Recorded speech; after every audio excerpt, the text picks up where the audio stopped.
what those objects left in front of the wall meant to me. So, and again, it speaks to our better angels. And so afterwards, I thought that this was just an important moment in Charleston and America's history. So I called Liz and I asked her if other organizations might help, if there was a plan for saving this memorabilia. This was on Saturday or Sunday. And Liz rightly said, no, George, we don't have a plan for, saving memorabilia. We're in the midst of grieving, which I completely understood. But being in the storage, she also responded that she'd been thinking in the same way. And so what could we do to bring other historical organizations together? So I called other historical organizations in Charleston, including the National Trust for Historic Preservation, South Carolina Historical Society, and others, and descendants from Drayton Hall, and community members. And we had a meeting a week later, a week after the shootings, in this very room, to plan what to do. And then it was also uplifting to see that the life of the church goes on, and to see members of the congregation there. And there you see Liz and I and others meeting with John Hill from National Trust. We began moving artifacts from outside of the church into the church. And then here you see just a sample of the artifacts. You're going to see more, but just note that cross that we saved, and then there it is brought inside. And then note this banner right here. You'll see more of this banner in exhibits. And volunteers helped us store these. The city gave us storage space, and then you'll see again more of the artifacts, not only left in front of the church, but also sent in by mail. And that's just a sample of the things that we received. We worked closely with the Charleston Archives, Library, and Museums Association, and they put out word to their association, and volunteer curators began working with this collection to organize them, to catalog, and took the lead in organizing those that process. Volunteers came from those museums. They focused too on the mail, and one person, for example, sent in a big box with 400 teddy bears. You know what you're going to be getting. Well, I've got hundreds of Bibles, one thing after another, all that needed care. And the volunteers themselves, the curators from these museums, were deeply touched as they read the letters, the poems, looked at the paintings. They themselves were brought to tears by the response of these people. As you're working with after a tragedy with a targeted group, it's important to remember there's a two-way street.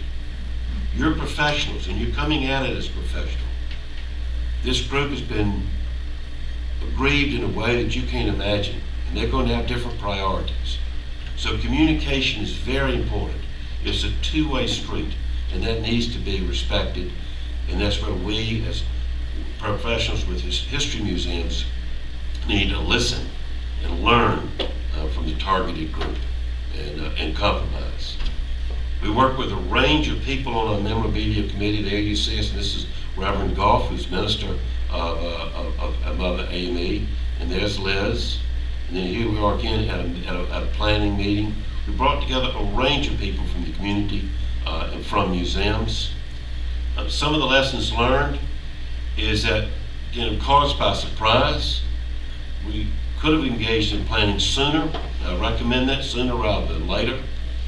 And the organizations can only do so much because you have your own time, your own priorities, your own funding. And Mother Emanuel was not prepared to become a pilgrimage site or a museum. So this is where we need to work closely with them and to work back and forth. It's that two-way street that I described. But whatever you do is better than sitting on the sidelines. You've got to get engaged. Now I'm going to ask Liz Alston to share with us her thoughts and recommendations about what we can do. I've already introduced her, but they just got on the screen just some of her attributes. And you can go to Liz and then pass this down.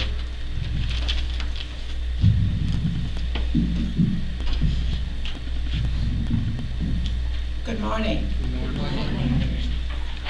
As I sit and just watching the expressions on each of you as George spoke, it gives me a sense of warmness and inclusion, because I have met so many of you over the past 24 hours, and I feel that bunch of papers that I'm always having, but everyone wanted me to speak from the heart. I am a member of Emanuel, Charlestonian, live about 6 blocks from the church, and it has become a center of my life. And as George said before, I think I have changed a little because of the events that happened on June 17th of 2015. I am also the church's historian and archivist, and over the past 900 days, I've conducted with others maybe about over 100 tours. People come to the church on a daily basis, just wanting to be there. I must say that a question that's often asked of me, were you there? Well, I'm a day person. And at night, I just didn't happen to be there at that point. I could have been. It has probably etched in my memory what would have happened had I been at 110 Calhoun Street at 6:30 that Wednesday afternoon at Bible study. I have written 900 pages. I write daily notes. I'm always writing or typing. But today I said that I typed them and left them in the room. So I'm just going to talk about the tragedy. Like I said, it was a Wednesday afternoon. What really happened is that those of you who may or may not know about the AME structure, we had a quarterly conference. About 55 people attended that meeting, but for some reason, all but 12 left. And I've interviewed about the other 40 or 39, and they left for various reasons. Brenda Nelson, who was one of the associate ministers, said that she had an appointment to have her air conditioning fixed.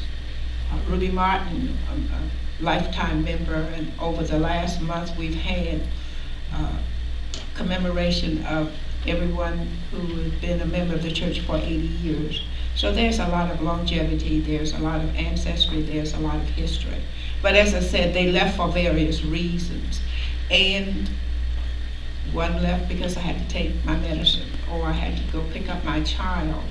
So, and then there are so many things that are happening in the church, and most people are now recording their feelings, writing their scripts.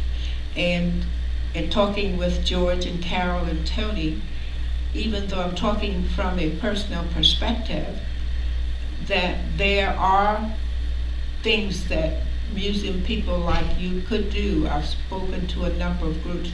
I've been an educator, a principal, a member of a school board, and everybody has various organizations and come to us from different perspectives.